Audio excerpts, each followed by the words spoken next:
Hi all, just an update on the Nashorn and a pseudo review of a couple of things I've used on it. I don't really want to call it a full review because I've used each one once or twice, and I don't really have the experience or the expertise with this stuff to give you a proper review or proper opinion of it. So we'll just consider it a log of my experiences with them more than a review. You guys can probably do better than I've done with them, or have a different outcome. Anyway, it's the Nashorn as it sits just now. To let you know, it was bare plastic when I put on the Badger Stynylrez. I'm sure if you say it properly and fast, it sounds like a really wet sneeze. Anyway, I'm just going to call it the Badger primer. It went down incredibly well.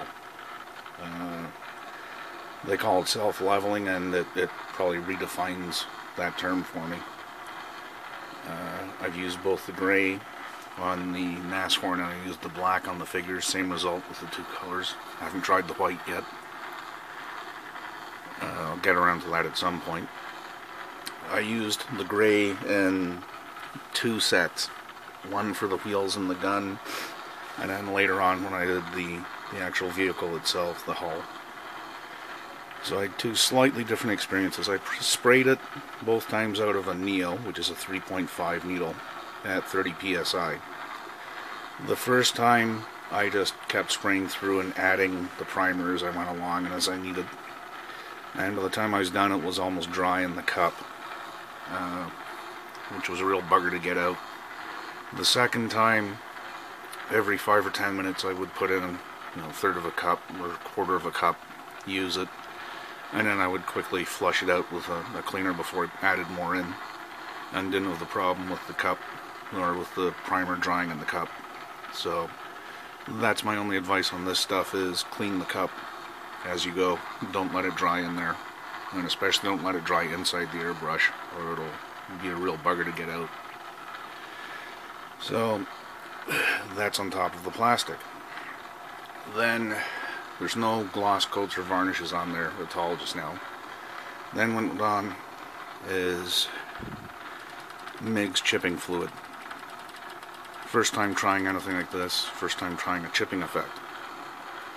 I did find, well, I sprayed this out of a .2 needle hardened Steenback at 30 psi, or I went up to 30 psi, and I found it does dry on the needle a bit. Needs to be wiped off every once in a while.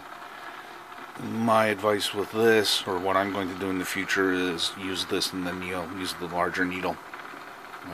Hopefully that'll keep it from gumming up as much, and the tip did need wiped every once in a while.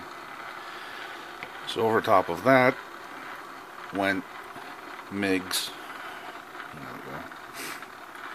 the washable white.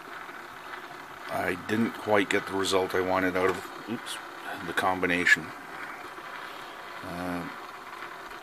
What I believe happened is the washable needs a certain amount of bite.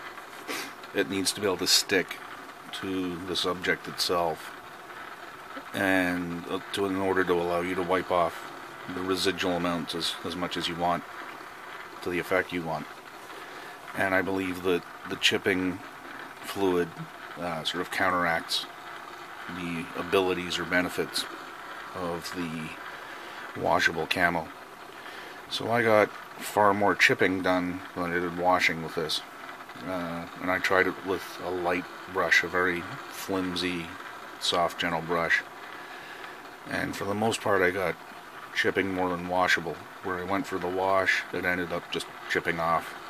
The effect I still like. So based on my experience with this, and yours may differ, you may have better ideas on how to use it, what I would actually do, let's stop this for a minute. My thing, the next time I use these two in conjunction, and now that I've done it I kind of question using them together. I think washable paint in real life is more going to just wash away than it's going to ever chip. But some areas around the hatches and that and things like that, wear points, it may actually chip a little bit more. What I would do next time is I would take this stuff and just using a fine detail brush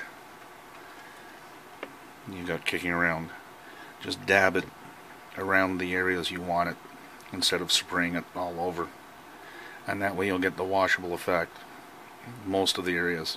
And then the high traffic areas, the areas where you're likely to get the chipping, you can actually stand a really good chance of getting it and just localizing it to that area. So I like these products. I don't think full on 100% coverage they really work well together, but I think if you limit your use of the chipping fluid, you'll get some great results. I'm happy with this as it is just now. Anytime I try something new and it doesn't turn the model into a blob of plastic, I'm fairly happy with it.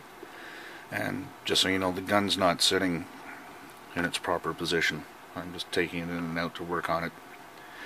This still needs a gloss coat. Then the decals have to go on, and then on with washes and weathering and everything else. So I don't want to put this in any further than it is. It sits there comfortably to give you an impression of what it looks like. But to actually put it into its cradle position, I risk bending or breaking something. I try to at all costs to avoid that.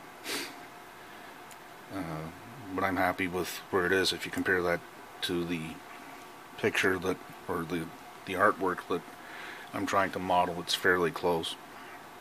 So, and I think it's fairly striking, that whitewash with the dark yellow striping left showing through. It's a very unique version of a whitewash. Everything I've seen is all just completely white, and that's why I wanted to do the artwork. I liked it. Anyway, that's where I'm at just now. That's the experience I've had with the new products. The rest of what I'll be doing is more conventional, but I'll still keep you updated. Anyway, take care.